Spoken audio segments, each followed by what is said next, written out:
Hey, coaches. Welcome back. Episode 17 of Football Talk with Coach Chip on the Coach Chip channel right here on YouTube. Last episode in 16, we covered the rocket toss, that is, and we're going to follow that up with some more rocket toss today. And we're going to be looking at the plays off the rocket toss that you can do that are very effective in complementing it. Nowadays, they call them restraint plays. All right, a few of these you've seen before, and we'll see them again. All right, now real quick, this is the first one from last time, but I want to give a little coaching point here. Watch the quarterback kind of follow the ball, and that's a coaching point on the toss. See how he does that? If you'll watch, he does it every time. And I don't know really where that came from, but it's something I've been doing for years. It goes back, like I said, I've been doing this rocket since the 90s. Right there, you see him? And he just keeps doing that. And we started doing it. One thing is, if it's a bad toss or the kid drops it, he's on his way to recover it. And the kid's running, and the rocket guy is running away from it, you see. So if he's running away from it and it hits him on the hip or hits his hands and he drops it, the quarterback's right there to scoop it up. And I think it makes for a better angle, almost like a follow through with a jump shot. I tell him to toss it and keep your hands on it all the way. You'll let go of it, but keep your hands on it. Similarly, when we run the belly and it's coming up here, I tell him to throw it, to throw the rocket and hang on to it, and then stick it in the fullback's belly. All right, that's another rocket. See, I think we got a belly coming right here off the rocket. Watch. You get your rocket motion, throw it, and it seems kind of awkward sometimes, almost like he's jamming it in there. But what he's doing, he's whipping around that whole body, and I teach them to throw their head around first because their body's going to follow their head.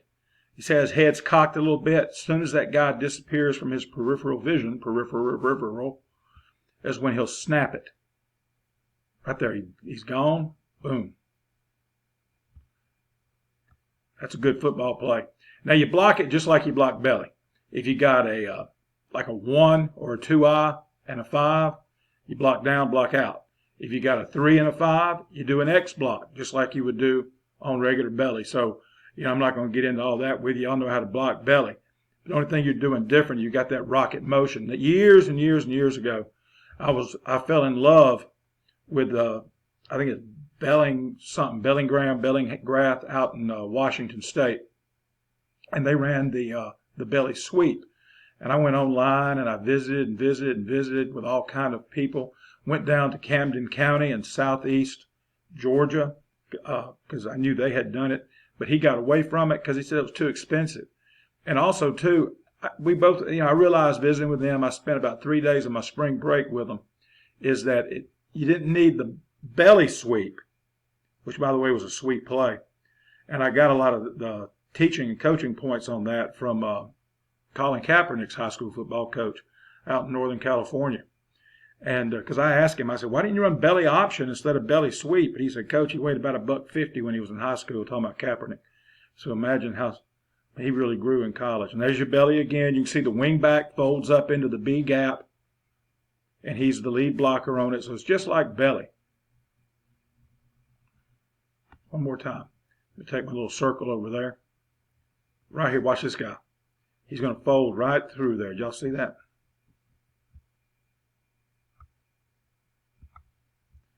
This kid right here on the snap, he's going to kind of a slide step, especially when you're going to X block it, and he's going to lead. And I tell him now, if this kid, the one that's over it, let's say that's the one that's over it, if he flies to rocket, let him go, whoops, and get this kid right here, okay?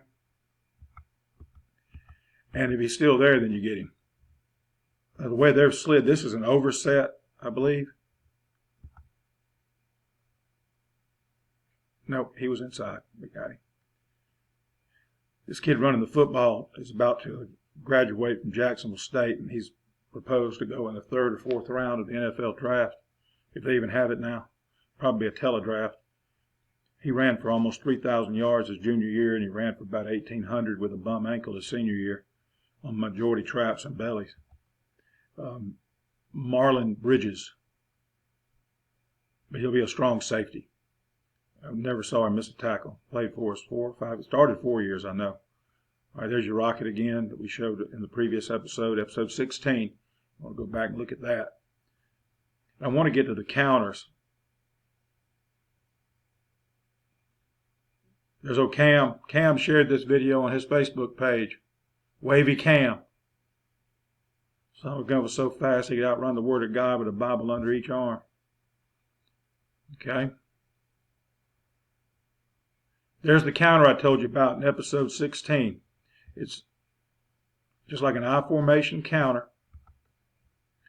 Watch, his tailback's going to go boop and then come right back here on the counter. And we blocked it both ways. We blocked it GT here and here, and we blocked it with the GH. We call this kid an H. That's why those of y'all have been watching the other videos know that we call that kid an H, and that goes back to when we were under center.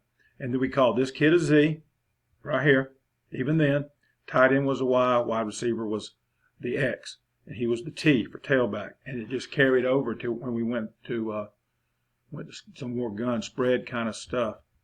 But now watch, he'll jab step, and he'll do the same thing when it's a rocket. Okay. Now, he doesn't give a great fake on the rockets. Y'all notice that? That's because the kid was playing about 85 snaps a game and running the ball 25, 30 times a game. All right, here we go. Here we go.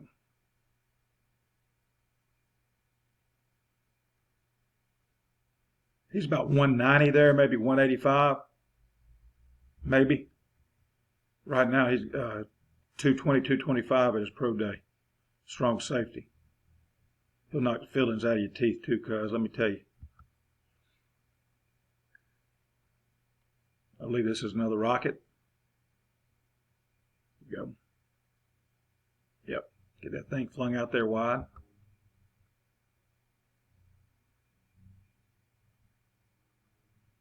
All right, there's the GH counter. Guys, it doesn't take a whole lot when you're talking about misplacing a defense. Misplace these guys. Now, I never understood why people blitzed us, because we did so much stuff on the perimeter. You know, to me, when you blitz a team that likes to jet and rocket, like we did when we were under center, and then today we jet and throw fast screens and things like that, why you blitz inside, I don't know. Because the ball's going to be gone, and that's just somebody else that could be involved in making the tackle out there on the perimeter. I've never understood it. Now, a lot of coaches I know, they say, I'd never blitz you. You know, but some of them, you know, if that's what you do, that's what you do. But I think I tell my DC, I say, hey, let's play a little bit more base here, and we're going to blitz. Let's blitz out there outside of the tackle. See if we can hit a jet or a rocket or a screen or something in the mouth. See right there. Nobody showed up right there for the guard to kick, and you're about pooped yourself when he said, well, who's going to block? Just turn up when that happens, cuz. There's your counter again with the GH. Looks a jab step, boom, right there. He ran that counter about as good as anybody ever seen.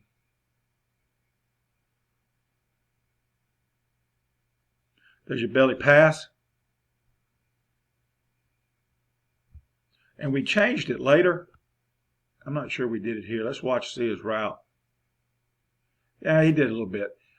We cracked so much on rocket. We cracked so much. I think I called it something besides rocket earlier. That we put in a route where it was a sluggo, slant and go, where it looks like he's blocking, cracking, and then he gets vertical. And this here's a little bit too outside for that. But later on, we changed it and did a crack and go, like the spread guys call it a sluggo. Yeah.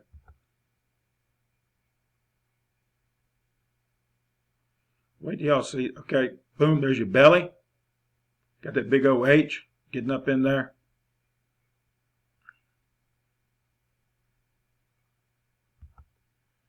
All right.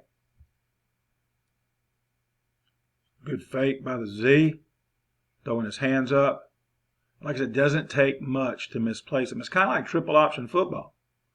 You know, you got the rocket, you got the belly, you got the counter, think there's three things, and they all look the same.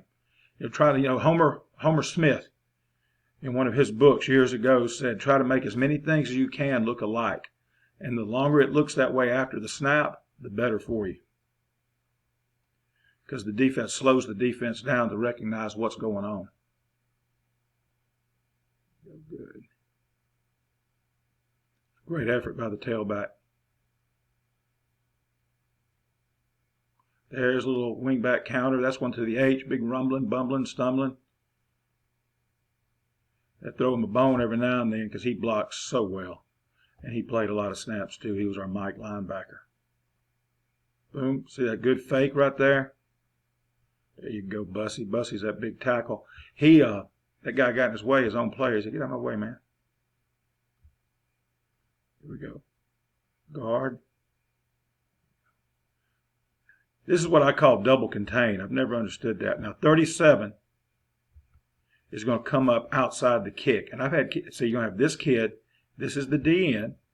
He's going to come up, and we're going to kick him, and we're going to run right here. So anything outside of that is what I call double contain. And this is my philosophy. Doesn't mean it's right.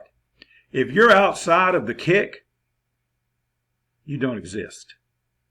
Okay? You don't exist. If you're outside the kick. Now, every now and then you find a player who can be out there and fall back in and make a play. But watch this kid right. This is a good athlete too. 37. He was a heck of a receiver, a running back one for them, and a good defensive player. But watch this. See, he fits up. There's the kick right there. There you go. See?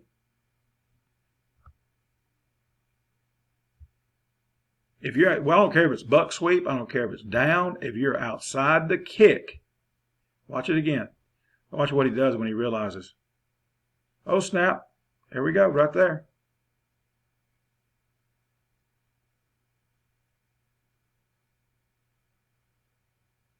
That kid running the football, he wasn't fast, but he was slow. Okay. Boom. There we go. All right, here we go. Next play. Belly.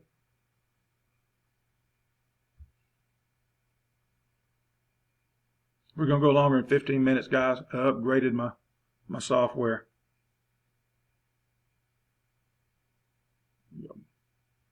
Good football play.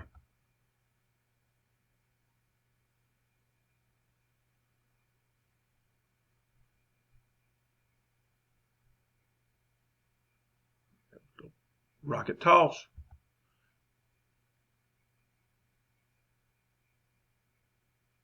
There's Cam. Tell you what. He could run. All right, now this is where we slipped in our other Z and put him at H. Hoping to get a breakaway. We did that sometimes. Right there. Look at him get downhill. Look at him get downhill. He's a little old bitty thing. That's J-Mac. I tell you what, he could run though. My brother said watching him run was like trying to tackle him was like trying to herd kittens when he come to watch us play. I didn't like running him inside much.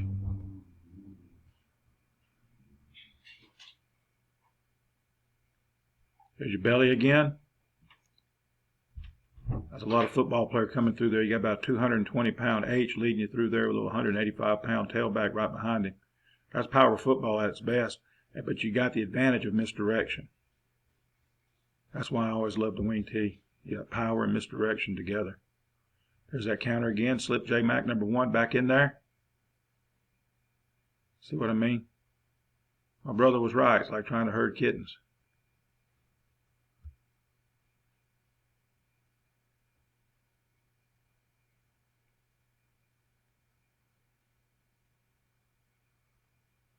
That was the GT counter. There's my big right tackles leading through the funnel right there.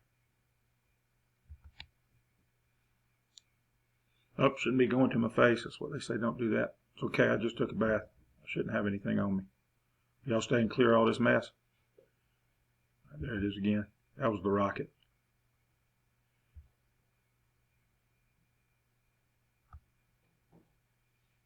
Another rocket.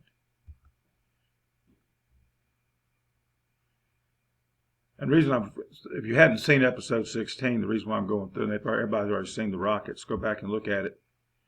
The reason I'm not harping on the rockets, I'm trying to harp on the things off of the rocket, the belly and the counters.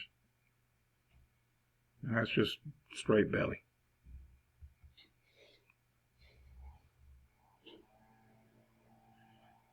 Now this is incomplete because he brought the ball down. He's like 6'8" basketball player. We taught him into coming out football. I mean, it's open. Yeah, 2-point conversion right there. Little rocket alley-oop.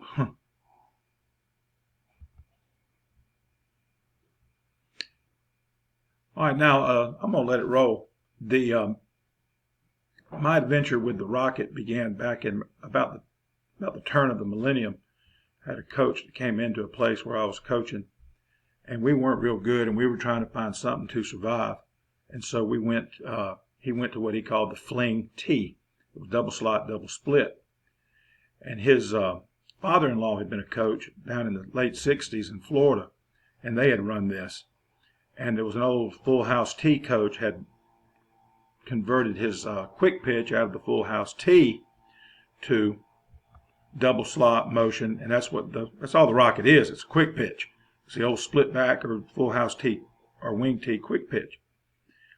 And they ran it. And then a buddy of his, and I'm not going to call any names, that was coaching at a pretty big school in Florida, got it from him, from my friend, who got it from his father-in-law. And then he went up into Georgia, into South Georgia, and ran it. And Paul Johnson was at Georgia Southern then. It was about the time he left. Well, the next thing I know, he goes to Navy. The first year at Navy, he's running the fling, was what we called it. And I don't know where the name Rocket came from. I like the name Rocket better. And he started running it, and of course he came to, then everybody else that ran the bone or any kind of wing tee kind of thing, they started running it. And I guess nobody runs it now except for like Navy and Army, and maybe does Wofford still run it? And it all came out of, as far as I know, now there's probably other parts of the country have their own origin stories. It's like the jet.